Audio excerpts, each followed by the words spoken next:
বন্ধুরা, best white cement ছিল আমার কাছে। তো বেস্ট ম্যাটেরিয়াল দিয়ে আমি একটা খারাপ ইস্যু হয়েছিল, নোংরা হয়েছিল যে দেওয়ালটা, সেই দেওয়ালটাকে আমি পেন্ট করে দিলাম। বন্ধুরা দেখো, আগের এরকম কালার ছিল, এরকম খেপ্রো বেপ্রো খারাপ হয়েছিল, সেইটাকে এখন দেখো কালার করে সুন্দর করে দিলাম। আর এইগুলোতে সব আমি গাছ লাগাবো। এই যে এইগুলো সব বানানো আছে, এগুলোতে ডিজাইন করে করে গাছ লাগিয়ে দেবো বন্ধুরা।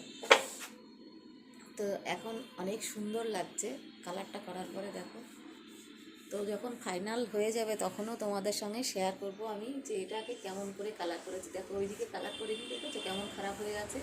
আর এদিকে তো প্লাস্টারই ছিল না, ওই দিকটায় তো প্লাস্টার আছে, এদিকটায় প্লাস্টার নেই, খালি ইট খেবড়ো টেবড়ো হয়ে আছে, বিশ্রী আমার ঘরের সামনে একদম। তো আমি এটাকে সুন্দর করে ওয়ালটাকে কালার করে ডেকোরেশন করে এইগুলোতে সব গাছ লাগাবো। টব বানিয়ে রেখেছি, এগুলো এগুলো এগুলো এগুলো সব টব বানিয়ে রেখেছি, এটাকে সব গাছ লাগিয়ে দেবো বন্ধুরা। তো চলো এখন রাখি বন্ধুরা।